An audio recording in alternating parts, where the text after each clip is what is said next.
All right, welcome back to Talking Shop. We got, this is first Sunday of Advent. So, Happy New Year. As always, new church year. We are doing the triumphal entry. This is from Matthew's Gospel, Matthew 21, 1 through 11.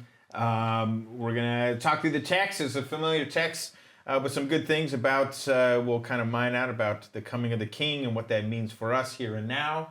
Say through it all, listen to the conversation, share your thoughts, like and subscribe. Let's get after it. In every way, yet I'm still welcome in the arms of the King. All right, Matthew chapter 21, 1 through 11. Now, when they drew near to Jerusalem and came to Bethphage, to the Mount of Olives, Jesus sent two disciples, saying what? Go to the town opposite of you, or in front of you, and you will find a donkey tied, bounded there, and next to it there will be its colt. And bring it to me. Yeah, and if anyone says, hey, what are you doing? Say what? The Lord needs them. Lord needs them. The Lord needs them, and he'll send them at once.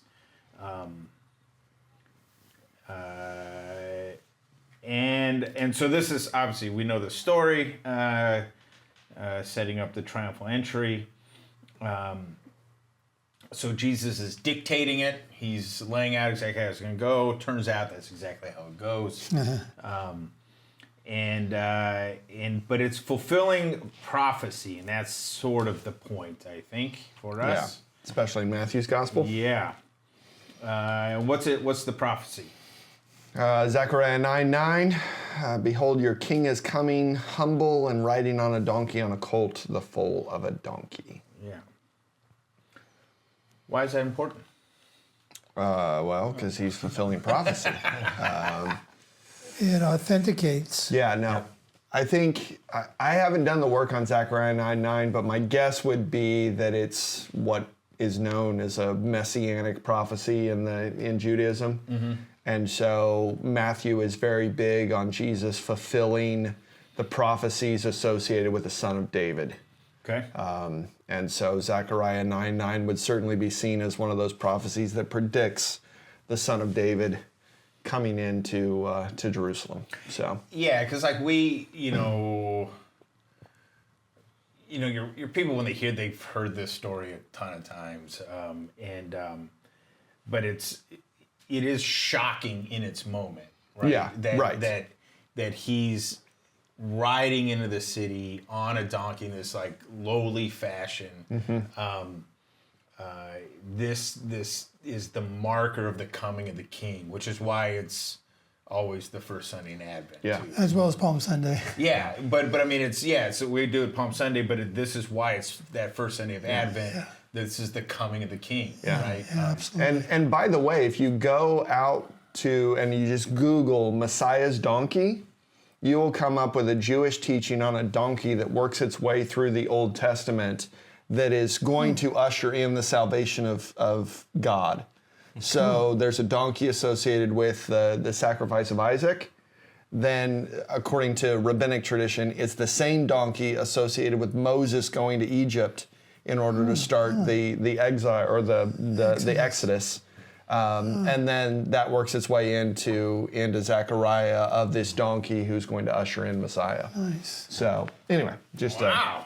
a fun little play. Go out there and type it in. Run that rabbit hole. Have you ever heard that before? I thought you were going to say Run that rabbit Balaam's hole. ass. No, actually, no. It doesn't work its way in. That's great. But I think that the one other nice thing is that, it's that he's coming in meek and mild, right? Riding humble on a donkey. Yeah. And historians have said that on the same day, Pontius Pilate was actually coming in from the opposite gate to the city, riding a stallion. Yeah, Because because he was a conqueror. Right. And he was there to show his dominance over Jerusalem. And so that's why this stands out so much, because these people following him is excited because he's coming to free Jerusalem versus from occupation. Yep. And it even mentions a beast of burden. So Jesus is going to take our burdens. He's going to lower himself and serve us in that way. Wow. It's like 3 different sermons there. We right. should stop right there. That's good, yeah. So the disciples went and did as Jesus had directed them. Apparently, it all turns out exactly like that. They bring the donkey and the colt, and they put on them their cloaks, and he sat on them. And it's weird. It is weird. Only in Matthew's gospel. Yeah. Don't preach on it, but it's there. It's odd, yeah, because it's plural that he sits on them, and I think you go to your commentaries; they'll give you some simple answers. I don't think there's something profound. It's the way it's phrased. These two creatures go together. Yeah. It's the donkey and his colt, and Yeah. I don't know which one he's sitting on. You're not going to take down the New Testament if you're an atheist and you say, contradiction. That's right. That's right. He could sit on them. We just don't know how. Yeah, it we just don't looks. know. Yeah. But then you get to sort of the high point. So you have the fulfillment of the prophecy. It kind of sets the scene. But then you get the reception of him by the people. So most of the crowd spread their cloaks on the road. Others cut branches from the trees and spread them on the road. This is why it's called the triumphal entry, right? This is the celebration of the arrival of the king. I mean, they're literally paving the way before him. Yeah. With palm branches, the kind of standard symbols of victory and those things, and even their own cloaks. They're rolling out the carpet, if you will, for him. And as the beginning of Advent, I think you could certainly hang your hat on a first Sunday of Advent, especially if you've done a hanging of the greens or you've done all of this, kind of why do we do all of this? What's the point of all of this? And it's preparing for the entrance of our King. It's preparing for the coming of our Messiah. Yeah. We know he's coming. He's right there. And we're going to make way for him. Yeah. So. And there's precedent in 2 Kings 9. I forget who the... Jehu, okay. Yeah. And they put their cloaks on the ground for him. Yeah. So that was the new king then, and here's the new King of Kings coming in. Yeah. Yep. Yeah. And it's I think usually when I preach on this text, this is where I tend to focus, is what the crowd is saying, right? So the crowd went before him, and those found. So you get this. It's truly like a parade. You got those going in front, those going behind, and they're parading him into the city. And their words are, "Hosanna to the Son of David. Blessed is he who comes in the name of the Lord. Hosanna in the highest." And Hosanna is one of the three words that gets transliterated, right? You got Amen, Hallelujah, and then this one. And it's always a good reminder for our people, because when we hear that phrase, I think because of this text, I think we think of Hosanna as a praise Hallelujah, word. a praise word. Yeah, right. It's like Hosanna, it's like you're praising him. But that's not what it is, right? What's it actually mean? Save us now. Yeah, save us, or even save us now. Yeah. I mean, you can really.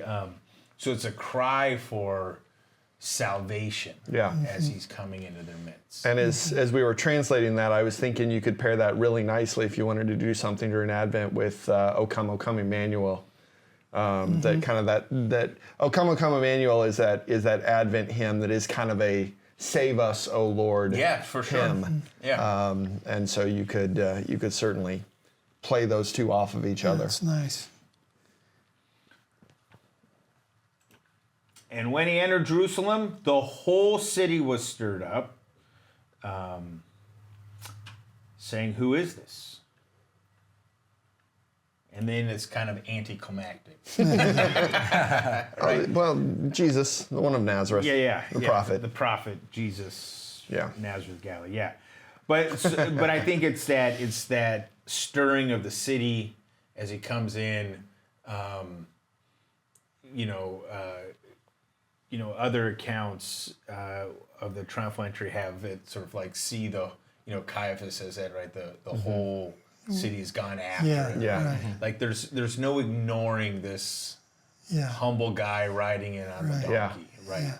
He is dramatically changing this thing. And again, that's the coming of the King. Yeah. Yeah. Well, and I don't know where I'm going with Advent, so let me throw out another series for you. This is next week's Old Testament reading will be Isaiah 11, so it's all the titles that come with that. So you could do something here on the names of Jesus. You know, they knew him as the prophet of Nazareth. We also know him as, you know, and you could throw the risen one, the crucified one. We could throw a lot of other things in there to say that this is the one who's coming to us. Yeah. So. Well, they talk about him being the king. Your king comes to you, and here he is declared to be the prophet. What are we lacking? The priest. Exactly. And that's where he's going to do his priestly work, sacrifice himself. So you got prophet, Oh, that's priest, and pretty king. good. Yeah, I think the one of the beautiful themes of Advent, because you know Advent is that the arrival or the coming, you know, and that you know, in our churches we celebrate that this is the ongoing reality that Christ still comes to us, and so you know, so instead of him, you know, riding in on a donkey, you know, he rides in essence, you know, in bread and wine and water and word, like he rides into your life, like he's still coming to you, even in the form of the pastor. Your King is here for you. And I think so. I think it's like this Sunday. A lot of times you're